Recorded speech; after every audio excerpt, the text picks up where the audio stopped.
Fanny Murray's spouse was indifferent to her past as a celebrated courtesan and engaged in constant infidelity. When she voiced her complaints, he cruelly flung a single 20 lb note at her. Yet Fanny's retort was so exquisite it has been recorded in history.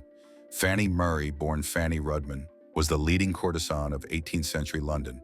An innocent young woman forced into the sordid demi-monde against her wishes, she would later become the center of several scandalous, career-altering affairs. Even after exchanging her gaudy lifestyle for marriage, she could not evade her unseemly past. The specifics of Fanny Murray's early life are mostly unrecorded. Nevertheless, it is known that she was born in 1729 in Bath, England, to a respectable musician named Rudman. Her mother, sadly, is almost entirely unknown, but seems to have died long before she could impart the ways of womanhood to Murray. Her father's associates did not exactly provide a good role model. Murray's father counted the famous Dandy Beau Nash among his friends, whose flamboyant way of life also made him a notorious womanizer.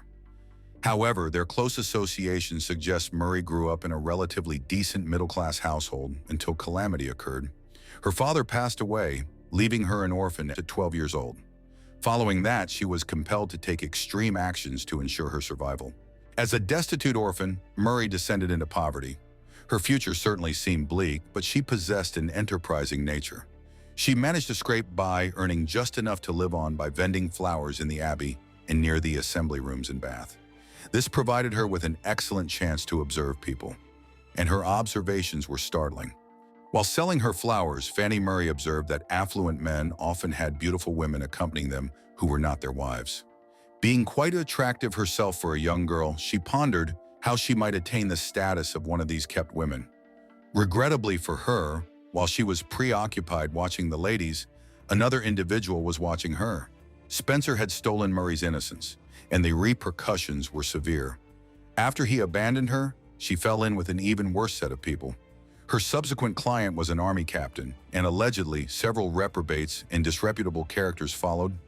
Her life might have concluded in destitution had a certain gentleman not stepped in.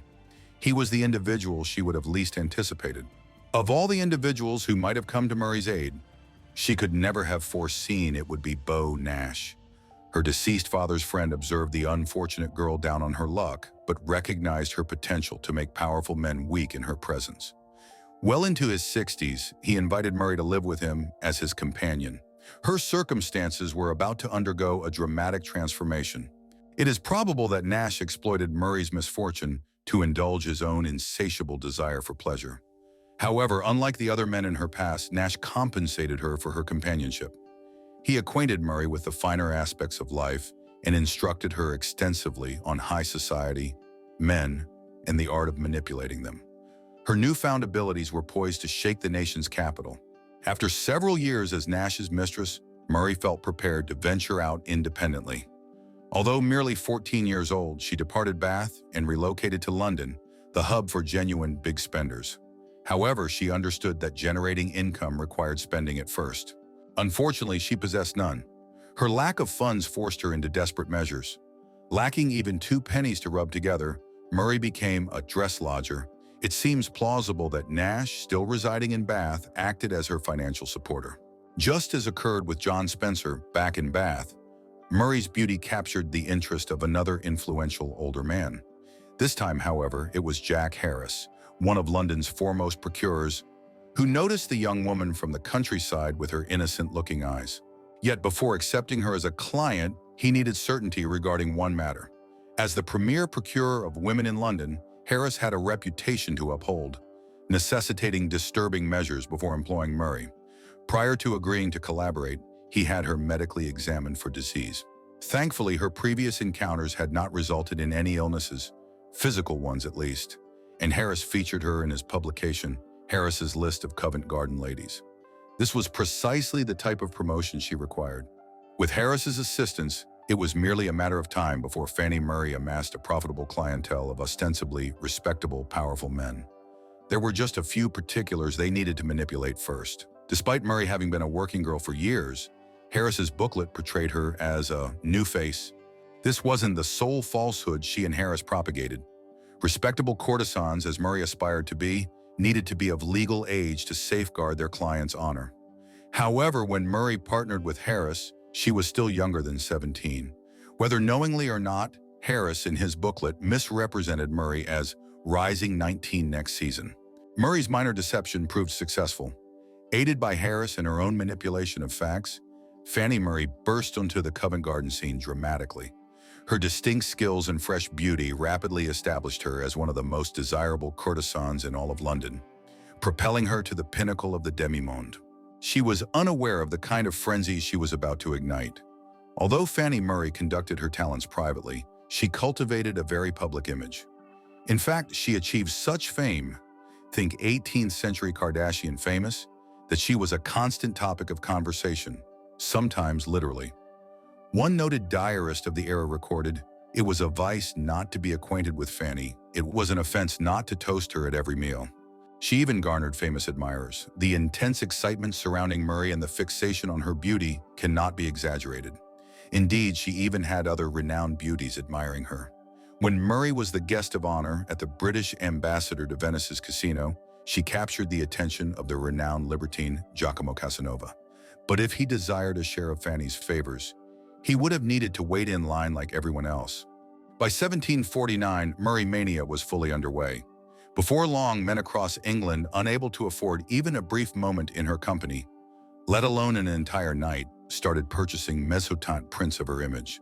They then displayed these prints in their residences, effectively making her the very first pin-up model. There was even more obsessive conduct than that. Men who could not afford Murray's services, which included nearly every man except the exceedingly wealthy, still ensured they had their time with her. In addition to the pin-ups on their walls, men in England began keeping cutouts of Murray's face layered between the outer and inner casings of their pocket watches. It was all becoming overwhelming for Murray to manage alone. Fanny Murray achieved greater fame than she could have envisioned, and her appointment list filled up more quickly than she could accommodate. But with substantial income flowing in, she was reluctant to turn down any business. Consequently, she devised a peculiar strategy. Rumors suggest Murray employed a body double to meet the increasing demand for her services. She might have shared her secrets with more than just one woman, however. Even if Fanny Murray succeeded in finding a whole contingent of women resembling her, what men truly desired was her. Once more, she demonstrated her entrepreneurial flair by publishing a pamphlet titled The Careless Maid, offering advice on becoming a complete French lady. But an even more scandalous publication bore her name. Fanny Murray essentially became synonymous with the life and adventures of courtesans. As such, she likely served as the inspiration for John Cleland's novel, Memoirs of a Woman of Pleasure, or Fanny Hill. The controversial novel narrated the tale of a poor orphan who rose to distinction as a courtesan, strangely mirroring Murray's own story, complete with illustrations. She inspired one of the most stringent book bans of all time. Although Murray's clientele included many influential men in government, they were not exactly pleased to see their escapades fictionalized in Fanny Hill. Mortified at having their private affairs publicized in such a manner, they went to extreme lengths to conceal their indiscretions. The government banned the book and charged Cleland with corrupting the king's subjects. The scandal only intensified Murray mania. The Fanny Hill crisis propelled Murray mania into overdrive. To her gentlemen clients, she now represented a dangerous, forbidden allure. To the women of London, she embodied a symbol of defiance and autonomy they wished to emulate. Consequently, Murray emerged as a singularly unique fashion icon, with women desiring to wear everything she did or didn't. There was no dispute that Fanny Murray was beautiful, though not flawless. As one contemporary noted, her face was handsome, though somewhat awry. Therefore, Murray consistently wore a custom broad-brimmed hat, known as a Fanny Murray cap, to conceal her minor imperfections. But the other fashion trend she initiated made no attempt at concealment. At the zenith of her fame and fortune, Fanny Murray decided it was finally time to capitalize further. She became the long-term mistress of John Montague. Montague was so infatuated with Murray that he kept a portrait of her unclothed form in his residence, which he proudly showed to all his visitors. But he didn't monopolize her. Montague introduced Murray to the Hellfire Club, a highly clandestine and exclusive society of powerful philanderers needing a secure venue for their debauchery. Montague proudly escorted Murray to the club's gatherings, where she participated dressed as a nun. Naturally, she was not the type of nun typically imagined. The Hellfire Club's activities incorporated satanic elements, The events are difficult to describe adequately, but suffice it to say, they even caused Murray herself to blush. The unprintable occurrences she witnessed at the Hellfire Club would eventually return to trouble her. After her experiences at the Hellfire Club, Fanny Murray felt ready to settle down and withdraw from the demi-monde. In fact, she aspired to become a respectable woman, or at least something close to it. Thus, she married a minor nobleman, Sir Richard Atkins, believing he could provide financial support. She was mistaken. Then Atkins insulted Murray in a manner she could not overlook. Fanny Murray had grown accustomed to earning her own income as the demi-monde's most sought-after courtesan. However, as a married woman, she depended on Atkins for funds. Unfortunately, he was channeling all his resources towards Murray's former competitors. So when she complained about lacking sufficient spending money, he casually tossed a 20 LB note in her direction. Her subsequent action was shocking.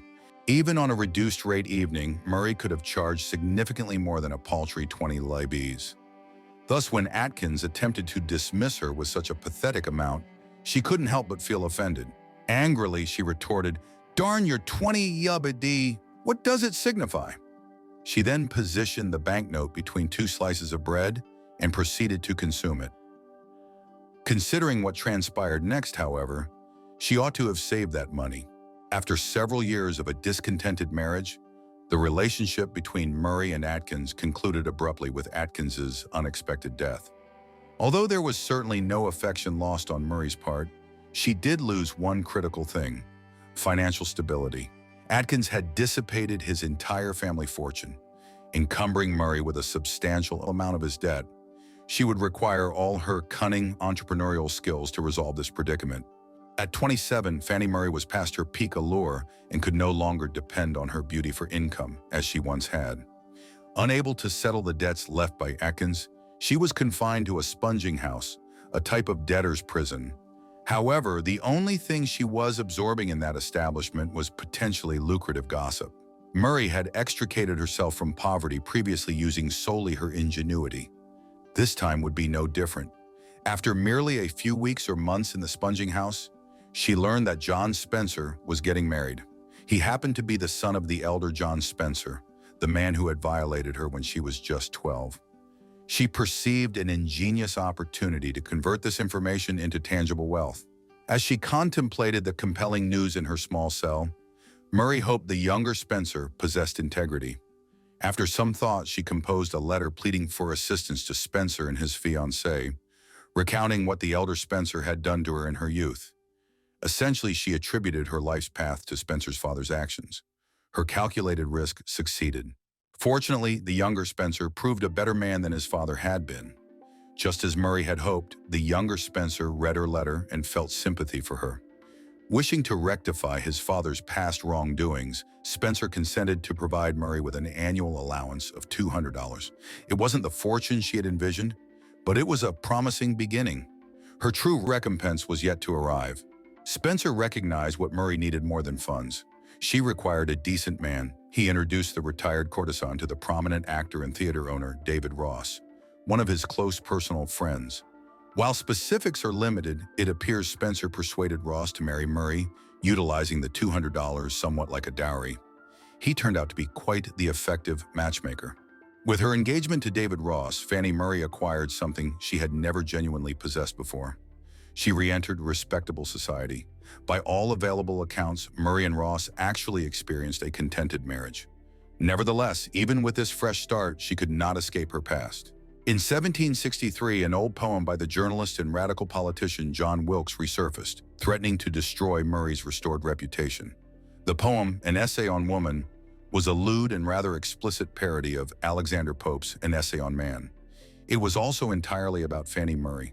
The poem's content shocked even her. The opening line of the poem, which Wilkes had likely composed with Thomas Potter at the height of Murray's fame, read, "Awake, my Fanny." The line was considered too indecent for the highly religious society of the era, but the content only became more sordid thereafter. The poem concluded with Wilkes comparing Murray to the Virgin Mary, determining that the courtesan was more virtuous because she remained childless. The scandal was on the verge of erupting into full-blown controversy. Murray's former admirer and lover, Montague, seized the chance to exploit the poem for his own benefit. He sought vengeance against Wilkes for an incident at the Hellfire Club that Murray had probably witnessed. Wilkes had managed to startle Montague with a cleverly timed prank, humiliating Montague before his friends and mistress. Murray's sordid history was about to become public knowledge. Although she was the subject of the poem, Fanny Murray managed to emerge from the scandal largely unharmed. Montague, however, did not fare as well. One of the characters in the newly released The Beggar's Opera, Jimmy Twitcher, executed a similarly hypocritical betrayal. The public began referring to Montague as Twitcher due to his deceitful action. But Murray faced personal challenges. Thankfully, most critics spared Murray from the controversy, deeming her involvement little more than a matter of literary convention. However, she did not evade personal repercussions. Murray's marriage suffered due to her past being revisited so publicly, but her husband Ross was not immune to scandals himself. Following her own problematic poem incident, Murray's husband Ross became the subject of his own poetic scandal. An anonymous author composed a poem disparaging Ross's acting abilities and bringing disgrace upon their household. Murray offered 21 LB to anyone who could identify the author. It remains unclear if she ever found the culprit, but she did achieve her own version of a happy ending. According to historical records, Murray and Ross do not seem to have had any children. However, this does not imply they didn't enjoy a largely successful marriage. One of Ross's biographies lauded Murray, stating, "Whatever her former indiscretions had been, Mrs. Murray had conducted herself as a wife with exemplary prudence and discretion." Fanny Murray's life constituted a whirlwind of beauty, scandal, and reinvention. From a flower vendor to London's most renowned courtesan, she navigated the peaks and troughs of fame with intelligence and fortitude. Her marriage to David Ross signified a transition from the turbulent demi-monde to a life of stability and respect. Although her past scandals persisted in public consciousness, she successfully redefined herself, earning admiration for her dignity in her later years. Fanny's narrative is one of survival and adaptability, leaving a legacy as both a cultural icon and a symbol of reinvention in 18th century society. What an unexpected conclusion to the scandalous tale of Fanny Murray. Fanny Murray's life was a testament to both the allure and perils of notoriety. From a destitute orphan to the most celebrated courtesan of her time, she mastered the art of reinvention and survival. Yet despite her cunning and resilience, the societal constraints of the 18th century ultimately proved unforgiving. Her ascent to fame, built on beauty, wit, and the ability to captivate powerful men, was as spectacular as her eventual decline. While she once dictated fashion trends and commanded the admiration of both men and women, her fall from grace was swift. The extravagance that once defined her existence gave way to financial ruin, leaving her trapped in a debtor's prison. A cruel irony for someone who had once possessed immense wealth and influence. Murray's story serves as a cautionary tale about the transient nature of power when it is tied to youth and desirability. Unlike many courtesans of her era, she did not vanish into obscurity without leaving her mark. Her wit, her daring, and even her final audacious act of consuming a banknote as a sign of defiance remain immortalized in history.